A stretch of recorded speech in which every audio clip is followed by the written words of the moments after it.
కథాభిమానులకి స్వాగతం. ఈరోజు వినబోయే కథ ప్లాట్ఫారం పిన్ని. రచయిత శ్రీ సయ్యద్ సలీం గారు. వీరు ఇప్పటి వరకు 3 కవితా సంపుటాలు, 10 కథా సంపుటాలు, 27 నవలలు వెలువడ్డాయి. బాలల కోసం 4 నవలికలు రాశారు. కొన్ని నవలలు ఇంగ్లీష్, హిందీ, మరాఠీ, ఒరియా, కన్నడ, మలయాళ, తమిళ భాషల్లోకి అనువదించబడ్డాయి. వీరి వెండి మేఘం నవల Osmania university, Palamuru university, Mahatma Gandhi university, Telangana యూనివర్సిటీల్లో MA తెలుగు విద్యార్థులకు సిలబస్గా చేర్చారు. తలాక్, లాకులు, నూకలు కథలు రాయలసీమ యూనివర్సిటీలో పాఠ్యాంశాలుగా చేర్చబడ్డాయి. కాలుతున్న పూలతోట నవలకు కేంద్ర సాహిత్య అకాడమీ అవార్డు, వెండి మేఘం నవలకు తెలుగు యూనివర్సిటీ సాహితీ పురస్కారం, VR నార్ల పురస్కారం, రూపాయి చెట్టు కథా సంపుటికి మాడభూషి రంగాచారి స్మారక పురస్కారం లభించాయి. చాసో సాహితీ పురస్కారం, వాసిరెడ్డి సీతాదేవి పురస్కారం, కొవ్వలి సాహితీ పురస్కారం వీరందుకున్నారు. ప్రస్తుత కథా విషయానికొస్తే రచయిత మాటల్లోనే.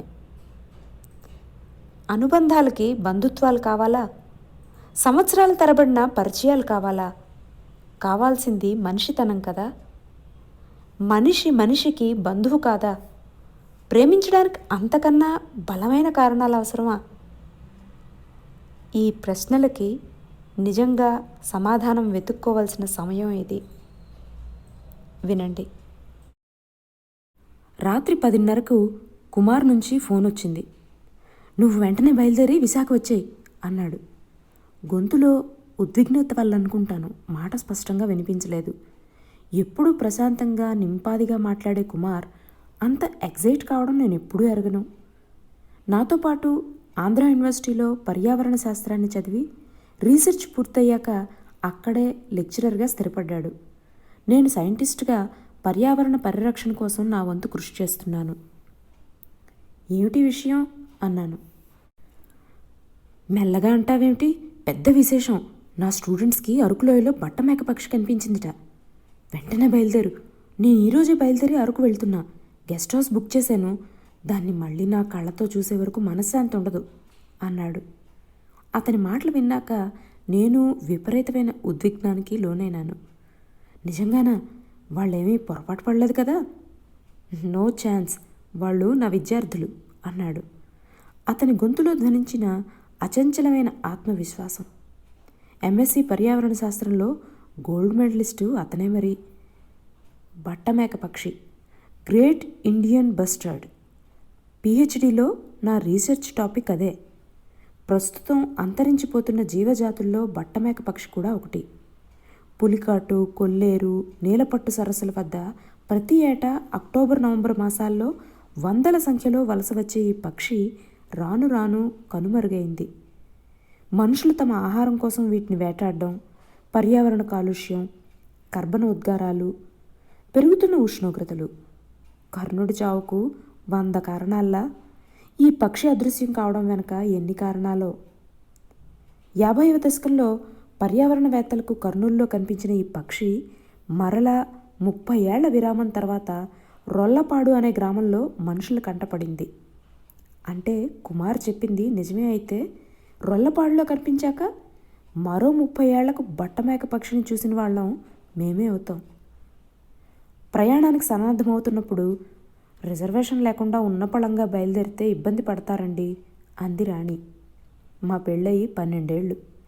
పెళ్ళైన కొత్తలో ఓ తల్లి పసిపిల్లాడి గురించి ఆరాటపడ్డట్టు నా గురించి ఆరాటపడితే నవ్వొచ్చేది. ఇప్పటికీ అంతే, మారలేదు. "పర్లేదులే, ఉదయం విజయవాడ వెళ్ళే ఇంటర్సిటీ ఉందిగా, ఎక్కేస్తాను. 12 కల్లా విజయవాడ చేరుకుంటాను. మరో 2 గంటల్లో వైజాగ్ వెళ్ళే ఇంటర్సిటీ ఉంది. No problem." "మధ్యాహ్నం భోజనం సంగతి ఏం చేస్తారు? స్టేషన్లో పెట్టే తిండి బాగుండదండి. మీకు సరిపడదు, ఆరోగ్యం పాడవుతుంది. క్యారియర్ కట్టిస్తాను" అంది రాణి. "ఎందుకురా అబ్బాయ్, మా తులసిపిన్ని ఉండేది విజయవాడేగా. ఫోన్ చేసి చెప్తే చాలు, రెక్కలు కట్టుకుని స్టేషన్లో వాలిపోతుంది. కమ్మటి భోజనం తయారు చేసుకొని తెస్తుందిలే. తులసిపిన్ని చేతి వంట మహారుచిగా ఉంటుందని మన బంధువులందరూ చెప్పుకుంటారు." విజయవాడలో తులసి అనే ఒక ఆవిడుందని, అమ్మకు పిన్ని అవుతుందని మొట్టమొదటిసారి విన్న నేను, ఇంతకుముందెప్పుడు ఈ పిన్ని గురించి చెప్పలేదేంటమ్మా అని అమ్మని అడిగా. పిన్ని అంటే స్వంతం కాదులేరా, ఏదో దూరపు చుట్టరికం. పిన్ని అంటే నాకంటే వయసులో పెద్దదనుకునేవు. చిన్న పెద్ద అందరూ ఆవిడ్ని పిన్ని అనే పిలుస్తారు. నాకు అలా అలవాటైంది. విజయవాడ మీదుగా మన వాళ్ళు ఎవరైనా వెళ్తుంటే ఏ మధ్యాహ్నానికో రాత్రి భోజన సమయానికో రైలు స్టేషన్ చేరేలా ఉంటేనే ఈవిడందరికీ గుర్తొస్తుంది. అదేంటి? అంతేరా, తులసి పిన్నికి కొద్దిగా చాదస్తంలే. చుట్టుపక్కల పెళ్ళిళ్ళు పేరంటాలు జరిగితే ఇళ్ళకెళ్ళి వంటలు చేసి పెడుతుంది. ఎవరైనా తెలిసిన వాళ్ళు విజయవాడ మీదుగా వెళ్తున్నారని కబురు అందితే చాలు, భోజనాలు చేసుకువచ్చి ట్రైన్లో వాళ్ళకి అందిస్తుంది. సమయం దొరికితే దగ్గరుండి తినిపిస్తుంది కూడా. అందుకే ఆవిడనందరూ ప్లాట్ఫామ్ పిన్ని అని చాటుగా చెప్పుకొని నవ్వుకుంటారు. అంత ఉదారత్వం, బంధుప్రీతి చూపించే వ్యక్తిని చూసి నవ్వుకోవడం ఏమిటో. తాము చేయలేకపోతున్న మంచి పని ఆమె చేస్తోందన్న గిల్టీ ఫీలింగ్ నుంచి తప్పించుకోవడానికి కప్పుకునే ముసుగేమో. మర్నాడు ఉదయం ట్రైన్లో కూర్చున్నప్పటి నుండి ఉత్సుకత. విజయవాడ ఎప్పుడెప్పుడు వస్తుందా, తులసి పిన్నిని ఎప్పుడు కలుసుకుంటానా అని. తులసి పిన్ని వెయిటింగ్ రూమ్ దగ్గర నిలబడి ఉంటానంది. గుర్తుపట్టడం సులభం. చేతిలో టిఫిన్ క్యారియర్ పట్టుకుని నిలబడి ఉంటుంది అంది అమ్మ. బండి విజయవాడ చేరుకునేటప్పటికి సమయం 12:30 అయింది. 1వ ప్లాట్ఫామ్ మీదున్న వెయిటింగ్ రూమ్ని వెతుక్కుంటూ నడుస్తున్నా. 2వ తరగతి ప్రయాణికుల విశ్రాంతి గది తలుపుకి వారగా నిలబడి ఉందామె. కుడి చేతిలో 4 గిన్నెల స్టీల్ క్యారియరు, ఎడం చేతిలో ఖద్దరు సంచి, అరిటాకులు పట్టుకొని తన ముందు నుంచి వెళ్తున్న వ్యక్తుల వైపు ఆసక్తిగా చూస్తోంది. నేను తనకు దగ్గరగా వెళ్ళి నిలబడి తులసి పిన్ని అన్నాను. ఆమె మొహం విప్పారింది. కళ్ళు సంతోషంతో తళతళలాడాయి. నువ్వేనా మా సుధక్క కొడుకువి అంది కుడి చేతిలో ఉన్న క్యారియర్ని కింద పెట్టి నా చేతిని ఆప్యాయంగా పట్టుకొని. తులసి పిన్నికి వయసు 50కి దగ్గరగా ఉంటుంది. మనిషి పొడవు కాదు, అలా అని పొట్టి కాదు, ఓ మోస్తరుగా ఉంటుంది. మనిషి రివటలా ఉంది. వంటలు చేసి పొట్ట పోసుకోవాలిగా. నిరంతర శ్రమ వల్ల ఒళ్ళు చేసి ఉండదు. ఆమెలో చప్పున నన్ను ఆకర్షించిన విషయం ఆ వయసులో కూడా ఉరకలేస్తున్న ఉత్సాహం. దుమికే జలపాతంలా, ఉరికే వరద గోదారిలా. సుధక్క ఎలా ఉంది? నన్నెప్పుడైనా గుర్తు చేసుకుంటూ ఉంటుందా? ఎందుకుండదు. నేనంటే అక్కకి ఎంత అభిమానమో. ఎప్పుడో 15 ఏళ్ల క్రితం రాజమండ్రి నుండి హైదరాబాద్ వెళ్తున్నారని కబురు పెడితే ఇదిగో ఇక్కడే ఈ ప్లాట్ఫామ్ పైనే కలిశాను. మీ నాన్నగారు కూడా ఉన్నారు. పులిహోర దద్దోజనం చేసుకుని తీసుకొచ్చాను. ఆ తర్వాత కబురు కాకరకాయ ఏమీ లేవు. మళ్ళా ఇన్నాళ్ళకి మీ అమ్మకు నేను గుర్తొచ్చినందుకు సంతోషం నాయనా అంటూ చీర చెంగుతో కన్నీళ్లు ఒత్తుకుంది. స్టీల్ గిన్నె చేత్తో పుచ్చుకున్నాను. చాలా బరువుగా ఉంది. అనువుగా ఉన్న చోటు చూసుకుని కూర్చున్నాం. పిన్ని, క్యారియర్ ఇంత బరువు ఉంది. నేను వచ్చే వరకు కింద పెట్టి నిలబడొచ్చుగా, చేతిలో పట్టుకున్న నిలబడ్డావెందుకు? నొప్పి వేయలేదు అన్నాను. క్యారేజీ చేతిలో లేకపోతే నువ్వెక్కడ గుర్తుపట్టకుండా వెళ్ళిపోతావోనని భయపడ్డాను నాయనా. 100 రూపాయలు పెడితే చాలు, మంచి హోటల్లో 4 కూరలతో భోజనం దొరుకుద్ది. పెద్ద ఉద్యోగస్తుడివి, నీకు ఆ స్తోమతుంది. కానీ నీకోసమని శ్రద్ధగా వండుకుని తెచ్చిన భోజనం నీకు తినిపించకపోతే నా మనస్సు అల్లాడిపోతుంది. నాకు ఈ పాటి మనశ్శాంతి దొరికేది నా అనేవాళ్ళకి కడుపు నిండా తిండి పెట్టిన రోజే నాయనా. ఎప్పుడో తప్ప నన్ను తలుచుకోరు మన చుట్టాలు బంధువులు. అటువంటి అవకాశం కోసం తాతాలాడిపోతుంటాను తెలుసా. రాక రాక మా సుధక్క కొడుకొస్తే ఆ అవకాశాన్ని జారవిడుచుకుంటానా అంది. అరిటాకును కడిగి నా ఎదురుగా పరిచింది. స్టీల్ క్యారేజీ విప్పి గిన్నెలు చుట్టూ పెట్టింది. సంచిలోని హాట్ ప్యాక్లో తెచ్చిన వేడివేడి అన్నం, గోంగూర పప్పు, బంగాళదుంప వేపుడు, నిమ్మకాయ చారు, మజ్జిగ మిరపకాయలు, గడ్డ పెరుగు. అంత రుచికరమైన భోజనం నేను ఎప్పుడూ తినలేదు. ఎంత ఆప్యాయంగా తినిపించిందో. కొసరి కొసరి కమ్మటి కబుర్లతో కలిపి ఆమె ప్రతి మాట తీయటి అనుబంధాల ఊట. ఎప్పుడో చిన్నప్పుడు చూశాను నిన్ను. ఎంత పెద్దవాడివైపోయావో. పెద్ద సైంటిస్టు అయినావని అక్క చెప్పింది. ఇంకా గొప్పవాడివై మంచి పేరు తెచ్చుకో నాయనా. ఎంత ఎత్తుకు ఎదిగినా ఈ పిన్నిని మాత్రం మర్చిపోకు. నేను బతికేదే మీ ప్రేమలు ఆప్యాయతల కోసం అంది తను తెచ్చిన సీసాలోని నీళ్లు అందిస్తూ. ఆమె కళ్ళు మరలా చెమ్మగిల్లాయి. నగర జీవితంలోని హిపోక్రసీ, ప్లాస్టిక్ నవ్వులు, హృదయంలోంచి కాక పెదాల మించి దొర్లే మాటలు గుర్తొచ్చాయి. పరిచయం అయ్యి కొన్ని నిమిషాలే అయినా స్వచ్ఛమైన ప్రేమతో ఆప్యాయంగా మాట్లాడిన తులసి పిన్నంటే చాలా ఇష్టం ఏర్పడింది. అనుబంధాలకి బంధుత్వాలు కావాలా? సంవత్సరాల తరబడిన పరిచయాలు కావాలా? కావాల్సింది మనిషితనం కదా. మనిషి మనిషికి బంధువు కాదా? ప్రేమించడానికి అంతకన్నా బలమైన కారణాలు అవసరమా? వైజాగ్ వెళ్ళే ట్రైన్ కదిలే వరకు పిన్ని నాతో పాటే ఉంది. గలగలా మాట్లాడుతూనే ఉంది. నాతో మాట్లాడడం కోసం యుగాల తరబడి ఎదురు చూసినట్లు, నాతో మాట్లాడాలనుకున్న వేల విషయాలు ఒక్కటి కూడా పొల్లుపోకుండా చెప్పేయాలనే ఆరాటం, భూమిలోంచి జల ఊరినట్లు ఊరుతున్న కబుర్లు, మాటల ప్రవాహం. అరకులో కుమార్, అతని 4 విద్యార్థులు నన్ను సాదరంగా ఆహ్వానించారు. ఉదయం లేచినప్పటి నుండి బట్టమేక పక్షి కోసం ఒళ్ళంతా కళ్ళు చేసుకుని చెట్టు పుట్ట వదలకుండా లోయంతా గాలించడమే పని. 5 రోజుల తర్వాత నిరాశలోకి జారుకోబోతున్న తరుణంలో అది కంటపడింది. మా అందరిలోకి కొత్త ఉత్సాహం ప్రవేశించింది. దాన్ని ఒడుపుగా పట్టుకుని మర్నాడు రొల్లపాడులో ఉన్న బట్టమేక పక్షుల సంరక్షణ కేంద్రంలో అప్పగించాం. ఓ బృహత్తర కార్యాన్ని సాధించిన తృప్తితో హైదరాబాద్ తిరుగు ప్రయాణమైనాను. మళ్ళా నా ఉద్యోగ బాధ్యతల్లో మునిగిపోయిన తులసి పిన్ని మాత్రం పదే పదే గుర్తుకొచ్చి అశాంతిని కలుగజేసేది. ఎంత గొప్పవాడివైనా ఈ పిన్నిని మాత్రం మర్చిపోకు నాయనా అంటూ సజల నయనాలతో వేడుకున్న తులసి పిన్ని. ఇహ మనసుని శాంతపరచడం వశం కాక 2 రోజులు సెలవు పెట్టి విజయవాడ బయలుదేరాను. వద్దన్నా వినకుండా తులసి పిన్ని స్టేషన్కి వచ్చింది. విజయవాడ పెద్ద ఊరేం కాదుగా పిన్ని, ఇల్లు కనుక్కోలేనా ఆ మాత్రం అన్నాను నవ్వుతూ. ఊరు కొత్త కదా, ఇల్లు కనుక్కోవడంలో ఇబ్బంది పడతామని వచ్చా బాబు అందామె. సత్యనారాయణపురంలో విశాలమైన ప్రాంగణంలో 5 వాటాలున్నాయి. ఓ వాటాలో పిన్ని ఉంటుంది. 2 పడక గదులు, ఓ కిచెను, హాలు, ఓ పూజ గది. చాలా పొందిగ్గా ఉంది ఇల్లు. ఆ ప్రాంగణంలోని 5 వాటాలకి కలిపి ఓ కుళాయితో పాటు గిలకబావి కూడా ఉంది. రకరకాల పూల మొక్కలు, కూరగాయ మొక్కలు, పెరటి నిండా అరటి చెట్లు. ఇంట్లో ఒక్కతే ఉంటుందనుకుంటాను. మరో ప్రాణి ఉన్న దాఖలాలేవీ కనిపించలేదు. మరి ఒక్క మనిషి కోసం ఆ ఇల్లు పెద్దదే అనిపించింది. అమ్మని పిన్ని గురించి వివరాలు అడిగినప్పుడు, నాకు పెద్దగా తెలియరా అబ్బాయి, చెప్పాగా చాలా దూరపు చుట్టరికమని, మన గురించి మనం పట్టించుకునే తీరికే దొరకటం లేదు, వేరే వాళ్ళ వివరాలు ఏం తెలుసుకుంటాం అంది. వెండి పళ్ళెంలో అరిటాకు వేసి కంది పచ్చడి, టమాటో పప్పు, అరటికాయ వేపుడు, పేరిన నెయ్యితో వేడివేడి అన్నం పెట్టింది. తృప్తిగా తిన్నాను, ముక్తాయాసం వచ్చేలా. పడగదిలో ఫ్యాన్ వేసి కొద్దిసేపు పడుకొని విశ్రాంతి తీసుకొనాయన. వెంకట సుబ్బయ్య వాళ్ళ ఇంట్లో మనవణ్ణి ఉయ్యాల్లో వేస్తున్నారు. మన పక్క వీధిలో 4వ ఇల్లే. 50 మంది దాకా బంధువులకి భోజనాలు తయారు చేయాలి.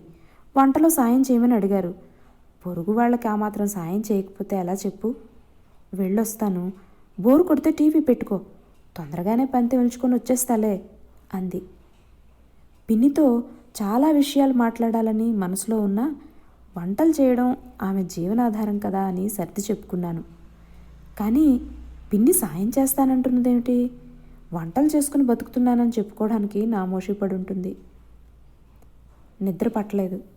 పిన్ని వెళ్ళిన గంటకి కాలింగ్ బెల్ మోగితే వెళ్ళి తలుపు తీశాను. వచ్చింది పని మనిషిని తెలుసుకుని ఆశ్చర్యపోయాను. పిన్ని వంటలు చేసి బాగానే సంపాదిస్తున్నట్లుంది, పని మనిషిని కూడా మెయింటైన్ చేస్తుంది అనుకున్నాను. పని మనిషికి కూడా దాదాపు తులసి పిన్నంత వయసే ఉంటుంది. అంట్లు తోమి కిచెన్లో సర్దిపెట్టింది. బట్టలు ఉతికి పెరట్లో ఉన్న దండానికి ఆరవేసి అవి ఎగిరిపోకుండా క్లిప్పులు పెట్టింది. పనంతా చేసేశాను, వెళ్తాను బాబు అంటూ వెళ్ళబోయి ఆగి వెనక్కి తిరిగి, ఏ ఊరు బాబు మీది, అమ్మగారికి బంధువులా అని అడిగింది. నాకు పిన్ని వరస అవుతుందిలే, నేను హైదరాబాద్ నుంచి వచ్చాను. ఏదైనా పని మీద వచ్చారా? లేదు, పిన్నిని చూసిపోదామనే వచ్చాను. ఆ సమాధానం ఊహించలేదో ఏమిటో కొద్దిసేపు నా వైపు ఆశ్చర్యంగా చూసింది. మెల్లగా కదిలి నా దగ్గరగా వచ్చి నిలబడింది. ఈ అమ్మకాడ దాదాపు 10 ఏళ్ల నుంచి పనిచేస్తున్నా. ఎవరొచ్చినా వాళ్ళ పనుల మీద వచ్చి అమ్మ ఇంట్లో తేరగా ఉండి రకరకాల వంటలు అడిగి చేయించుకుని తినిపోయిన వాళ్ళే తప్ప ఒక్కరైనా అమ్మ కోసం వచ్చిన పాపాన పోలేదు. మీరే మొదటోళ్ళు బాబు. ఇన్నాళ్ళు అనుకునేదాన్ని అమ్మ సత్తి కాలపది, అందరినీ తన వాళ్ళు అనుకుని నమ్మి వాళ్ళకి సౌకర్యంగా ఉండాలని తెగ ఇదైపోతుంది కదా. ఈ అమ్మ కోసం అచ్చం అమ్మ మీద అభిమానంతో ఎవరినైనా రావటం నేను బతికుండగా చూస్తానో లేదోనని. ఇప్పుడు మనసుకు ప్రశాంతంగా ఉంది. నిన్న దేవుడు సల్లంగా చూస్తాడు అంది. మా పిన్ని వంటలు చేసి బాగానే సంపాదిస్తున్నట్టుందే అన్నాను. అవకాశం దొరికింది కాబట్టి కొన్ని ప్రశ్నలకైనా సమాధానాలు రాబట్టవచ్చనే ఆశతో. ఆమె నా వైపు మరోసారి ఆశ్చర్యంగా చూసింది. వంటలు చేసి సంపాదించాల్సిన కర్మ ఆ అమ్మకేం పట్టింది బాబు? నూజివీడులో 10 ఎకరాల మామిడి తోట ఉంది. ఇక్కడ నిడమానూరులో 12 ఎకరాల మాగాణి ఉంది. 10 ఏళ్ల క్రితం పెనిమిటిపోయినా ధైర్యంగా నిలబడి కూతుర్ని డాక్టర్ చదివించింది. కూతురు అల్లుడు అమెరికాలో ఉంటారు. లంకంత ఇల్లు. ఈ పోర్షన్లన్నీ అమ్మగారివే. తన కోసం ఓ పోర్షన్ ఉంచుకుంది అంతే. ఆశ్చర్యపోవడం నా వంతైంది. ఇన్ని ఆస్తులు పెట్టుకుని హాయిగా కాలు మీద కాలు వేసుకుని వచ్చే పంట సాయాన్ని అద్దె డబ్బుల్ని అనుభవిస్తూ కూర్చోక ఇలా వంటలు చేయడాలు, ట్రైన్లో వెళ్ళే వాళ్ళ కోసం క్యారియర్లు మోయడాలు ఎందుకో అర్థం కాలేదు. అదే విషయం అడిగాను. చెప్పాగా బాబు పిచ్చమ్మని. అందరికీ తన శాతనైనంత సాయం చేయాలంటుంది. అందరినీ తన వాళ్ళు అనుకుంటుంది. అమ్మ వంటలు చాలా రుచిగా చేస్తుంది. దీన్ని అలుసుగా తీసుకుని వంట వాళ్ళని పెట్టుకుంటే అయ్యే ఖర్చు మిగులుద్దని అమ్మని పిలుస్తారు. వాళ్ళ అభిమానంతో పిలుస్తున్నారని బెంపడుతుంది తప్ప ఈమె మంచితనాన్ని అవసరానికి వాడుకుంటున్నారని చెప్పినా వినిపించుకోదు అంది. ఆమె వెళ్ళిపోయిన చాలాసేపటి వరకు తులసి పిన్ని గురించి ఆలోచిస్తూ గడిపాను. మానవ సంబంధాలన్నీ డబ్బుతో ముడిపడి ఉన్న ఈ రోజుల్లో ఇంత నిస్వార్థంగా పరాయి వాళ్ళ కోసం బతికే వాళ్ళు కూడా ఉన్నారా? ఉన్నారని ఎవరైనా చెప్పినా పిన్నితో పరిచయం కాకుండా ఉంటే నేను నమ్మేవాణ్ణి కాదు. 7 గంటలకు పిన్ని హడావిడి పడిపోతూ వచ్చింది. ఆకలేస్తోందా? చిటికలో వండేస్తాను.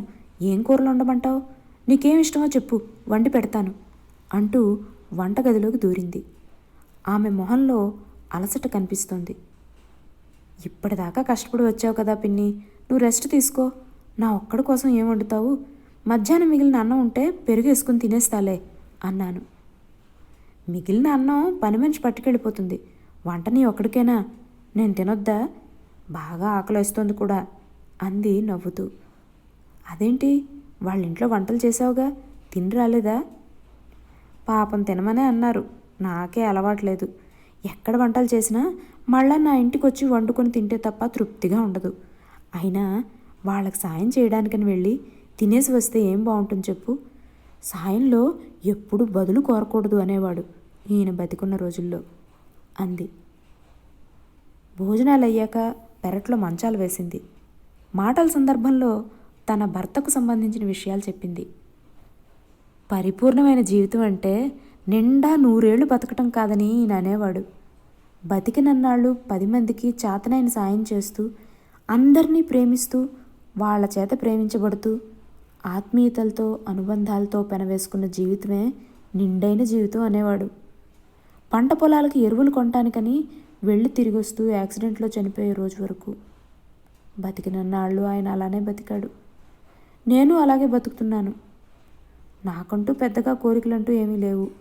చనిపోయే క్షణం వరకు ఇలా సాటి మనిషిని ప్రేమిస్తూ వాళ్ళ అభిమానంలో తనివి తీరా తడిసిపోవాలని. ఎంత పిచ్చిదో. తను ప్రేమిస్తోంది నిజమే, వాళ్ళ చేత నిజంగా ప్రేమించబడుతోందా అనేదే అనుమానం. ఉదయం లేచి టిఫిన్ చేసి పెట్టాక పార్వతమ్మ రమ్మంది. కూతురికి సారి పంపాలట, పిండి వంటలు చేయాలి. ఆ పిల్ల నాకు తెలుసు, అత్తారి ఊరు రాజమండ్రి అంది. వెళ్ళబోయే ముందు బోరు కెడుతుందేమో, సినిమాకి వెళ్ళకూడదు అంది. నేనున్న 2 రోజుల్లో పచ్చళ్ళు పెట్టాలనోసారి, ఎదురింట్లో మామగారికి సుస్థి చేసిందని మరోసారి బయటికెళ్ళింది. నేను తిరుగు ప్రయాణమైన రోజు, నువ్వు వచ్చిన పని సానుకూలమైందా బాబు? నేనే నీతో ఎక్కువ సమయం గడపలేకపోయాను, మరోలా అనుకోవుగా అంది తప్పు చేసిన దానిలా తల వంచుకుంటూ. నేనొచ్చిన పని దివ్యంగా పూర్తి చేసుకుని వెళ్తున్నాను పిన్ని, థ్యాంక్స్ అన్నప్పుడు సిగ్గుపడిపోయింది. హైదరాబాద్ తిరిగొచ్చిన వారానికి 6వ తరగతి చదువుతున్న నా కూతురు నీహా టీవీలో చూపించిన కోపెన్హాగన్ సదస్సు చివరి రోజు విశేషాలు చూసి, నాన్నగారు, అంతరించిపోతున్న జాతులంటే ఏమిటి అని అడిగింది. మనిషి తన స్వార్థం కోసం పర్యావరణాన్ని కలుషితం చేయడం వల్ల, జంతువుల్ని ఆహారం కోసమో ఆదాయం కోసమో విచక్షణారహితంగా చంపటం వల్ల కొన్ని జీవజాతులు నశించిపోయే ప్రమాదం ఏర్పడింది. వాటిని కాపాడుకోవాల్సిన బాధ్యత మన మీద ఉందమ్మా అన్నాను. ఏమిటవి? పులులు, ఏనుగులు, ఖడ్గమృగాలు, బట్టమేక పక్షులు అని కొంత విరామం తర్వాత చెప్పాను. ప్లాట్ఫామ్ పిన్ని కూడా. నీహ తన వెడల్పాటి కళ్ళని విప్పార్చి, నాకు అర్థం కాలేదు నాన్నగారు, ప్లాట్ఫామ్ పిన్నెవరు అంది. చాలా వేగంగా అంతరించిపోతున్న జాతమ్మ. ఇన్ని కోట్ల జనాభాలో పిడికిడంతమందే మిగిలున్నారు. వాళ్ళని కాపాడుకోవాల్సిన బాధ్యతతో పాటు ఈ జాతి వృద్ధి చెందేలా కృషి చేయాల్సిన బాధ్యత మన మీదుంది. లేకపోతే మానవ మనుగడే ప్రశ్నార్థకమయ్యే ప్రమాదం పొంచి ఉందమ్మా అన్నాను. ఇది ప్లాట్ఫామ్ పిన్ని కథ. ఇన్ని కోట్ల జనాభాలో మిగిలిన ఈ పిడికిడంత మందిని కాపాడుకుందాం. వచ్చేసారి మరో మంచి కథతో కలుద్దాం. అంతవరకు సెలవు. నమస్కారం.